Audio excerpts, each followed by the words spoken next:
It's Behind the Door series number 3. I appreciate everyone that has been watching and following and then going back and looking at the replay. I know not everyone can be here on time, especially now that it's summer. People are up doing different things, so that's always good. Um, so, uh, what we've talked about so far in the first one was just more of our decision tree, and then our shoulder technique, which is part of our proven process at LMB Counseling that we all use to kind of help fight strong emotions. And then last week we talked about, with summer coming up, just how to go about maybe scheduling your day for your kiddo if you're a caregiver or your teenager. Today we're going to talk about a technique that we use called Stay in Your Lane. And then next week, we plan on talking about sleep, especially since the summer's here and sometimes there's less structure, kind of like what we talked about last week. And the week after, we're probably going to talk about just kind of some pathway development stuff, which is really key to all the things that we do. Everything's about repetition and practice. That way we can build the right habits. Most of the time, at least when we're seeing kids or teenagers or even adults, sometimes those pathways have just developed into bad habits, and it's pretty simple with our proven process that you can develop good habits even in spite of your bad ones. Um, so it's 11:01. Why don't we get started? Like I said, thanks for being here. Thanks for continuing to show up. Part of what we're trying to do with this Behind the Door series is, kind of our brand is breaking the stigma of counseling. So we're hoping this does a couple of different things. Helps you see what we do behind the door when the door closes if you're a caregiver, and also, if you're a child or adolescent or an adult that's interested in what happens in counseling, we know that statistically, if you happen to watch therapy or counseling on TV or the movies, you're less likely to come to counseling and therapy. And obviously, we're big advocates of wanting people to come in and see us. And if it's not us, certainly find the right fit for you as far as a therapist goes. So these techniques is kind of twofold. One, you can see what we do specifically, because I know we teach it, and so, like everything, you kind of get back in your car and life kind of gets back to normal, and you may forget what we had said in that 5-10 minute wrap up with the caregiver, or even when you're in session. And so it's another way for you to see what we do and then also see what therapists do. So hopefully this helps. And like I said, I appreciate y'all being here and continuing to come and look at it, look at the post. Um, so why don't we talk about staying in your lane? For those of you that are not on our email list, feel free to go to our website, lmbcounseling.net, and you can subscribe to getting the latest information. So you'll get information like our monthly newsletter, our daily posts that we send out that we try to make helpful and relevant to what's going on in your lives. But you can also get any of the PDFs that accompany any of these webinars. So today we sent out one called Stay in Your Lane. You can, if you have little kids, you can have them do their own pictures, but it's just something for someone to look at. I know a lot of our people and myself are visual, so it helps to have something to look at to kind of understand the concept. We use the technique, the stay in their lane technique, for two reasons. Probably the most popular one, if you are a caregiver and have kids, more than one, and sometimes just one, sometimes they tend to butt into each other's conversations, whether that is verbally or even physically. So the idea of staying in your lane is just that.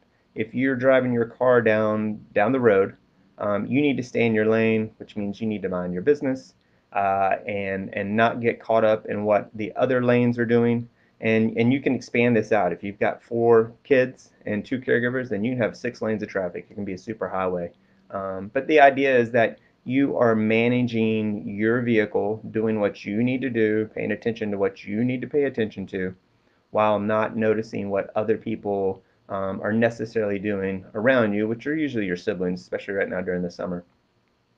It also helps when if someone is coming into their lane, so maybe their brother or sister is saying something to them or even getting physical with them, it kind of helps them understand what they could do. If they were in a car, they tend to think of things very differently than if just their brother or sister comes into the room and is messing with them.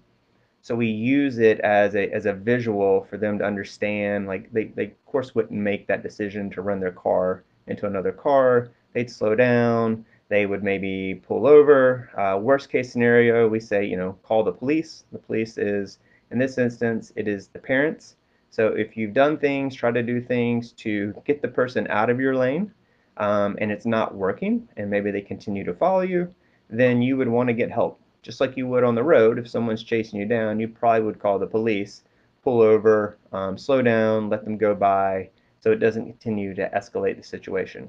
So we're just telling our adolescents and our children that we work with to do the same thing.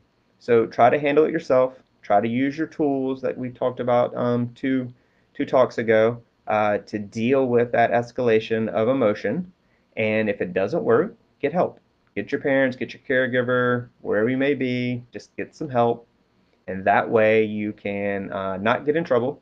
And how we kind of pitch it to them is if you're making good decisions, then you're not getting in trouble. And if you're not getting in trouble, then you're not getting grounded from the stuff that you have, which is generally pretty cool stuff and you want to continue to use, especially now that it's summer, now that you've got a lot more free time on your hands.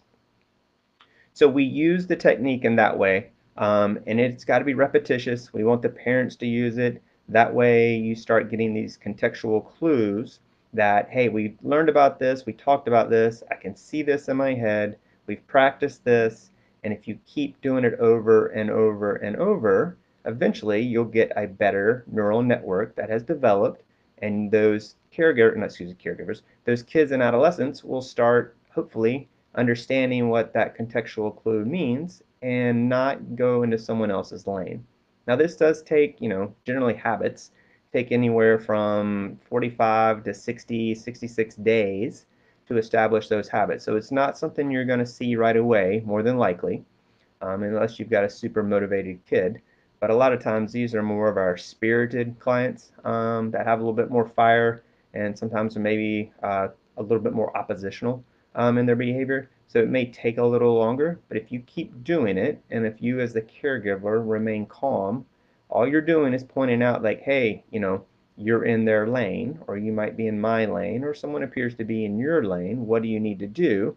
Rather than directing them, now it gives them some ownership over the process and generally has a better outcome when they feel like they have choices and ownership rather than just directing and telling.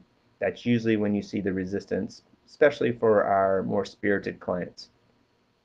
So that's the most popular way that we use that technique. The other way that we do it, and this is more usually for kids, younger kids, is especially your maybe spatially unaware clients that are touchy-feely, getting people's personal space. We use it literally as stay in your lane, which means you and I are going to walk down, for instance, the hall. A lot of times we'll go outside. And we'll use the parking lot just as a visual for here are lanes. If we're walking down the sidewalk, we say, all right, you're on the right side and I'm on the left. You let them choose, but that is your lane. And as soon as they start creeping over to me or one of the other therapists, you say, all right, stay in your lane, and you're doing this the whole time over the walk. And this may take several sessions for some of those clients that have really poor social boundaries in physical spatial space.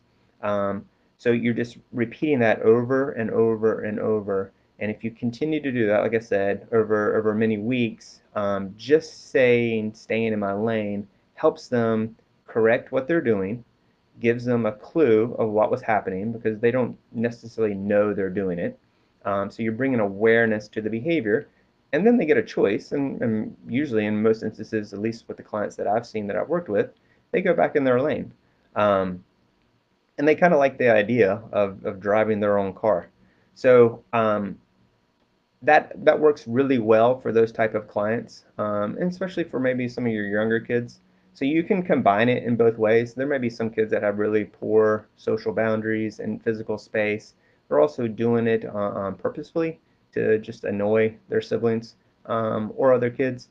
And so you can use the technique in both of those ways. Um, it works really well and it's fun. It's a nice way just to point out like, hey, stay in your lane. Like I said before, instead of just feeling like you've got to direct them and then you get the resistance, I wasn't doing it, and so you don't get into this power struggle, and that's what you're trying to avoid doing for some of those spirited clients. You don't want to get into power struggle if you can avoid it. Um, so that's basically what staying in the lane means. Looking at it those two ways, we use it very often here in the office, and then we teach the parents what we're doing and how we're doing it, so that way they can continue to practice it, whether it's on a road trip and people are maybe verbally getting in the lane. We've done it when families are flying across the country before COVID. And we're going to go on a 2 week vacation, which sounds like a lot of fun, but sometimes, depending on the personalities involved, it could get a little testy. So it's just a nice, quick contextual clue that you can say, stay in your lane, and everyone understands what that means, and hopefully they will go back into their lane. If you have questions about any of it, please reach out to me or any other therapist. We'd be happy to explain it more.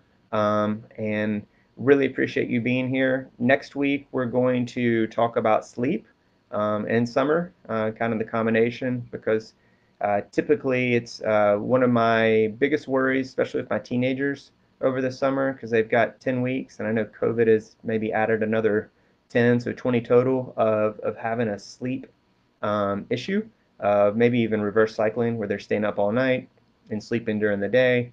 So we'll talk a lot about that, and give you some reference points and some books that you can read if you want to, just to kind of, that goes into the science of sleep. So we will continue to do Behind the Door. It'll be Behind the Door series number 4. We will keep it at the same time, 11 o'clock on Thursday, and I really appreciate y'all being here. Thank you. Stay safe and healthy, and have a great day.